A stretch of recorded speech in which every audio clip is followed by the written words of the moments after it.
3 begins right now, ladies and gentlemen. You are watching the IEM Katowice Qualifiers. This is, of course, the North American region, but it's not really limited to North Americans, as anyone can join. And as we see, we got a couple Koreans on our hands. I'm Rifkin, joined by Zombie Grub. And Zombie Grub, why don't you go ahead and start the introductions? Right in the bottom right, as the red Terran, it is Acer's Innovation. How happy are you right now that you're casting this guy? Damn, a little happy. His opponent over yonder in the lower left, the blue Zerg player from Samsung Galaxy. Give it up for Solar. So, I've been constantly checking the brackets. I know you're doing a bunch of other stuff, so... Thank you kindly. It is going to be Sake already out, Harsum out, and Suppy out. That's a little bit sad to hear, but let's be honest, guys. The foreigners were not exactly the favorites to win this tournament in the first place. There's still a couple of good ones in here. Let's not forget, we got like Nurchio and such playing. These are guys who do regularly take on Koreans and have Korean teammates to train with, so we will see some of them get far, but I don't. It's really hard to call who the favorite for this whole tournament's going to be. This is a qualifier, guys. Like, this is a chance for a chance at $100,000, and what's really, I don't know if you want to call it sad or epic, is only one player from today. One player will proceed to move on. Yeah, that's harsh, man. I would have said Innovation is the favorite to win it, a few months ago, but I feel like sorry. He's not. I feel like he's not. It's not that he's like gotten worse per se. It's that everyone's gotten better. For me, I had the pleasure of casting Innovation quite a few times for the Acer Team Story Cup Season 2. And he was a monster TVC. He was pretty damn good TVP, but his TVT was always like where he seemed to fall short. So, right. I mean, in the brackets, the nice thing you look at is it's actually not a huge plethora of Terrans. There's some really good ones. There's Joshi, there's Innovation. I believe MMA, if I'm not mistaken, is in there too. So, yep. I mean, I didn't memorize the brackets, but there's definitely going to be some very tough competition if it comes down to like the semifinals area. But for now, scattered across the brackets, we got a lot of different types of matches to look into. I think the notion that his TVC is bad is actually old. It's out of date. Since he pretty much practiced only it for, I think, BlizzCon, and since then he's just been like, it's been like a no problem for him. Like, of course he still loses it. It's not like his TVC where he just always seems to win. But I feel like TVP is actually where like his Achilles heel would be. But like I said, I think everyone's also just gotten a lot better. Well, I think the TVP stigma is going to start falling off a little bit. Today we had Joshi versus Deer in the grand finals of the EES, the ESL Euro Series, guys, for those that missed it. And one of the things was we actually had the lucky pleasure of getting a short interview with not just Joshi, but the My Insanity guys.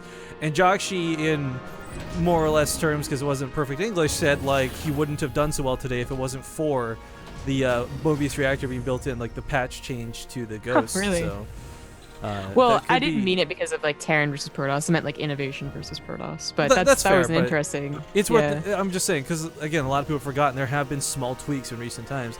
Daedalus Point was changed. The Ghosts were buffed. Mothership Core wasn't really nerfed in the way a lot of people thought they would be, but the Time Warp energy was increased. So there's been some changes that suddenly, like, it's minute, but suddenly you go, maybe your worst matchup is now your best. Yeah, that's definitely interesting that he said that. I didn't realize that's actually been affecting one lately, because I know a lot of people said that it wouldn't, and I was like, well, maybe it will. But anyways, TVZ now, like we're talking about briefly, Innovation's best matchup still. This guy just, he just gets it. Gets it. I like the massive barracks come down behind this too. I mean, when you open like this, you expect to see Hellions one way or another, whether players playing mech or bio, irrelevant. You're going to have Hellions at some point. They're your early map control. Having lots of Marines out as a follow-up, or hell, just having these extra barracks so he's got production while he makes tech labs while he gets stim back out, absolutely necessary.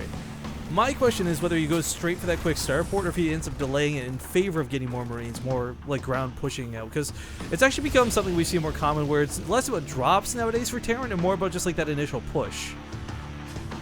I think it is going to, I mean, it's not going to be the quickest medevacs, obviously, we've already thrown it down, but it should be pretty quick. In fact, he might lift off the factory and put the starport on that reactor.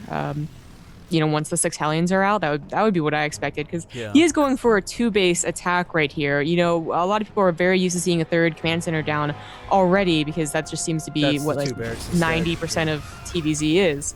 But by doing this 2-base attack, it actually happens, especially if they don't scout it at a time they're not really expecting it. And just the power of having the medevacs, even though your army's not that big, I mean, or the upgrades aren't there at the very least, it actually does like plow through a lot of lings, and sometimes banelings are even more because it's such a surprise. But I'll have to see if Solar actually gets any hints of this incoming. Unfortunately, Marines are already you know, placed around Innovation's base to make sure that he doesn't. Yeah, he's not going to be getting in that deep thicket anytime soon. And there's going to be a lot of Marines coming out. And whether this is, I mean, I doubt this is fearful. Innovation's not someone who's going to fall to a bailing and bust anytime soon. And Solar's kind of like the last person you really see going for that in game number 1. Maybe in game number 3 to close out a series type thing, but is perfectly safe at home for the time being. Unfortunately, the Hellions not really getting a whole lot done because there's so many queens that were made. 3 dedicated to spreading creep right now is gonna kind of guarantee safety for a little bit. Yeah. Well, even including a few Widow Mines into this would be nice. The Hellions finally start getting her out on the map and to try and kill that creep. Of course, when the actual push comes, the creep will go down instantly, but this is just making sure it doesn't get too crazy, because there are some Zergs that, like, you know, 8 to 10 minutes and suddenly like it's halfway. You know, it's just like that. They're really good at that specific part. 11 seems to be that magic, like, gauging number. Like, you take a look at where the creep is at, like, 11 minutes. If it's 50% across the map, you're good. If it's anything less than that, you're okay. And if you don't have any, then why are you playing? It's good way to put it. Now, he is pushing out. I don't think this has been scouted. I don't even think a Ling has seen it. The bailing nest is on the way at a normal time, but will it be done? Well, one Ling is going to see some Hellions. I don't know if it saw the medevacs, but it saw the Hellions. Oh, that's, well, okay. If it only saw the Hellions, but if it saw any Marines, it knows what's coming, and he's gonna be like, oh, this is gonna be tough to hold. He's gonna have banelings. You really would like banelings for this. I like that sim, by the way. That might seem like a bit of a waste, but it allows him to get in position a little bit quicker, which is really key when you're fighting against Lings. But behind the mineral line, he's so well guarded against Solar. Solar's gonna have to deal with a Widow Mine as well. The mineral lines are not gonna provide enough, and the Lings, well, the Lings go down. There's just queens to defend for the time being, and these aren't gonna cut it. 22 more Lings are coming out, but this is looking really rough here. No drones have actually, or not a lot of drones, I should say, have really gone down, but with no army, there's just no way to fight that. Innovation takes game number 1 in this best of 3.